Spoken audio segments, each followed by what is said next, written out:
Welcome to the NBA Coast to Coast podcast brought to you by thelines.com. Coming to you from the West Coast, Josh Lander, joined by Nate Weitzer. He's on the East Coast, and we're looking at player props here as we roll along. The heater has begun. We are declaring it. We're going to continue to stay good here as we were on Friday, 3-1 in the player props, little 5-0 in the best bets. So definitely make sure to subscribe to that page. Check out the best bets episode we have alongside these player props each and every weekday moving forward this season.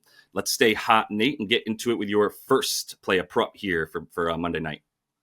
Yeah, I think Amen Thompson with the elevated role is good for 12.5 rebounds, assists, not adding the points here against Memphis, but I think this game will just be played at an absurdly fast pace, and therefore it's a lot easier to rack up these peripheral stats. And Amen, first three without Jabari Smith, 18 points, 12.7 rebounds, 4 assists, gone up 12 minutes a game to 39 minutes. Like he's almost playing the whole game. 8.7 potential assists on that. 8 drives a game, passing out on 38% of those drives. And even the last 6, when Jabari was still in there, the assists per game were up over 4 on the second most passes, right behind Van Fleet. And the rebound chances were 14.5. He's grabbing nearly 11 of those. 76% rebound chance rate is very, very good. In fact, it is best on the team in that span. And that's kind of the mistake that I think books have corrected for, but originally pricing him as an athletic wing or a guard, no, he's the power forward, sometimes the center for this Houston Rockets team. He's just an absolutely elite rebounder, and people aren't even contesting when he goes up for these because like his twin brother, he's got pogo sticks down there. So Memphis plays at the fastest pace in the NBA. Opponent, that leads to the 8th most rebounds for opponents, even more so on the road. Their last 15, they've allowed the 2nd most rebounds overall. They've allowed the most assists to power forwards, 4th most rebounds to that position. They allow more assists and more rebounds on the road, and they allow way more assists and rebounds in losses. And Houston has had their number. I'm not going to call another Houston win here because I thought they got pretty lucky with the shooting variance in that last meeting, but this is at least a game they're projected to struggle in. Memphis missed some shots, give some rebounding opportunities. And yeah, while they limit point guard shooting guards, Amen ain't that. He's the guy swooping in from the wing to grab these boards. The number is right on the cusp where you can get plus for him to get 10 boards, or you can eat the juice big time for 9. So I think just add the assists and assume he's going to give you both. Yeah, that's fine. I mean, the points are always scary with him. I think the rebounds are obviously the play that everyone's going to target for Amen. And if you add the dimes against Memphis, that's mostly what you're saying is all about the being in transition, I think is a big part of this. And I do like targeting guys like just athletic guys who are fast out in the open floor when they're going to play in a game that you expect that to be the case. Then that's going to be their sort of forte, and they're going to fly off of that. So I'm with you on that one. I'm going to go to an under here in the Detroit and New York game, and I'm going to take under. I think you're going to be able to get 21.5, but it's still 20.5 PRA for Jalen Duren.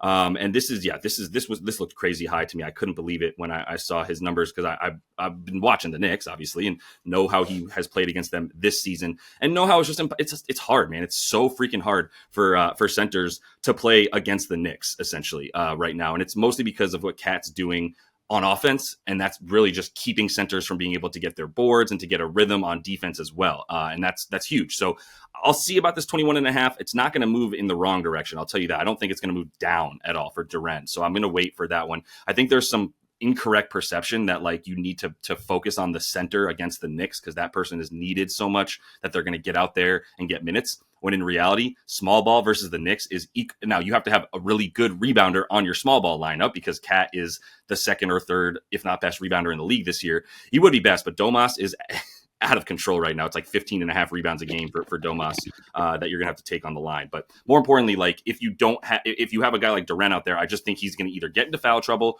or continue to just be pulled away from the rim as Cat is doing his thing on offense. He's gone under against New York in both games this season, and he went over in both games last season.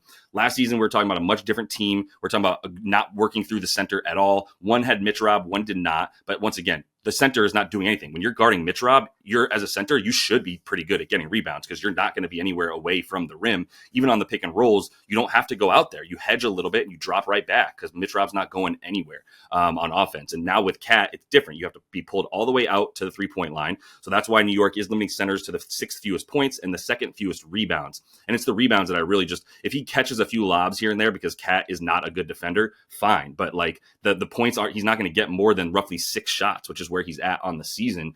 So I'm not too worried about, even if he makes 5 of them, gets 10 points, I don't think he's getting 12 RA at this point. And I don't care about leaving the points in or out. I think all of it is equally as unlikely to happen for him. And if you look at him versus teams that are very good down low or limiting centers and limiting rebounds in general, versus the top 10 in the league, he's played the top 10 times. Gone under in 7 of 10 with this number, averaging about 19.1. And there's a couple of real big outliers there where he played Brooklyn, who was a very good rebounding team and is now Brooklyn. So this is a different iteration of that team. The unders are really scarce and like have these really strong abnormalities that happened. So I'm really good with him under 20.5 PRA. But if we get this 21.5, wonderful. Yeah, I don't get it. I don't get why he doesn't play 36 minutes like what Bickerstaff is doing with this dude. Like he just should be their center anchor. But like you said, yeah, they like to mix it up with a few more small ball looks. Or I mean, that could be more successful against the Knicks. And now you do have a guy like that in Alcere Thompson. Like he's a guy who can play the small ball 5, at least mix it up and rebound, grab some rebounds away from Durant if he's boxing out Cat. So yeah, I think you have multiple outs in terms of the minutes being an issue. Like you said, foul trouble, blowout either way, or just, Bickerstaff being like, this is what we need in this matchup, even though like so weird. Clearly a staple of your future at the center weird. position. But I know yeah, he should be, and he's not even that like much of a sort of cement. Like he's athletic. He can actually dribble the ball. He's not a bad playmaker from the top of the high post. Like I do not understand why he doesn't play, but I know that when I bet on him, he plays 23 minutes, and that's probably what's going to happen again tonight.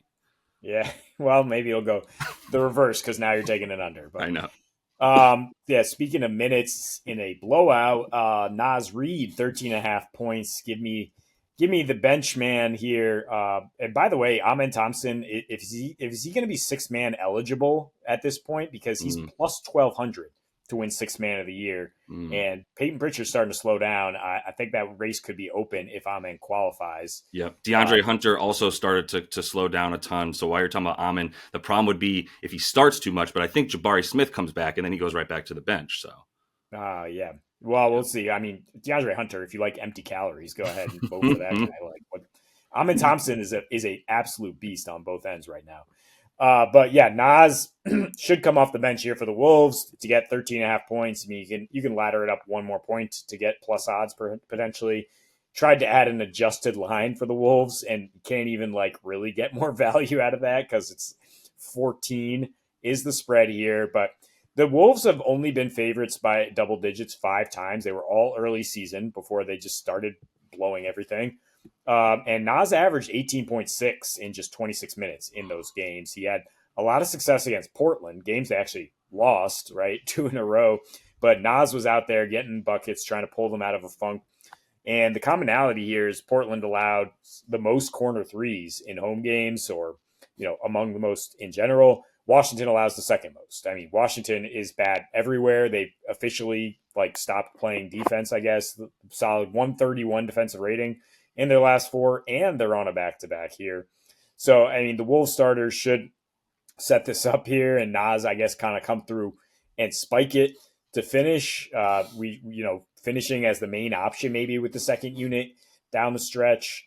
His last 7 road games, he's kind of started to snap out of like some outlier road home shooting splits. He is still shooting 30% from 3, but he's averaging 14.5, and he's gone over in 5 of 7.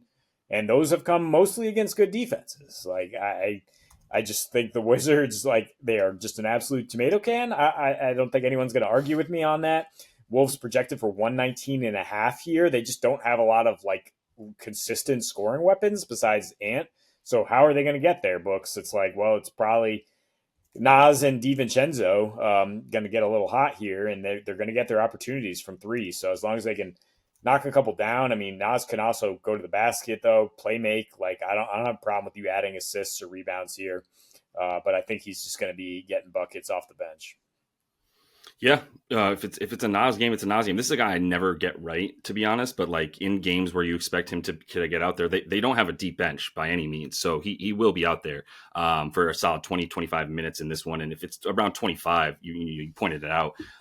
When they're double digit favorites, when they're blowing teams out, when they're up, then the minutes go up. And if the minutes go up, you get him to 25 minutes. He's freaking 18 a night. Like, yeah, it's definitely explosive off the bench stuff for Nas this year. Former sixth man of the year. I guess that's what made you think about talking about Amin, Yeah. sixth man of the year, right? We're talking about the reigning guy. Let's go back to Houston and talk about Jalen Green going over 21 and a half points, which is a steal because there is some disparity among the books. So make sure you're shopping this correctly. I believe 365 has that available right now and a few others. So make sure you're checking that out and get the 21 and a half versus the 22 and a half. And this is not based on season numbers because he's at about 21 points per game. So it's not like we're getting any kind of edge from just those numbers, but we're getting an edge for the situation that he's in where he's playing without Jabari Smith. And I didn't really realize how insane, and it's also Tari Eason, I should say. Like both of those guys are coming in for each other and playing at the four mostly when Amin's not out there. And without both of them, then you're talking about him playing with Amin Thompson and not with two guys that are looking for their shot and especially looking for their 3-point shot. And God bless you, Amin. Like, man, that 3-point shot needs some work, even from the corner. So that's definitely where you get a bit more usage on offense for Jalen Green. And you took the RA for Amin in part because like there's just going to be a lot of shots coming up from FVV, Jalen Green, and from Şengün.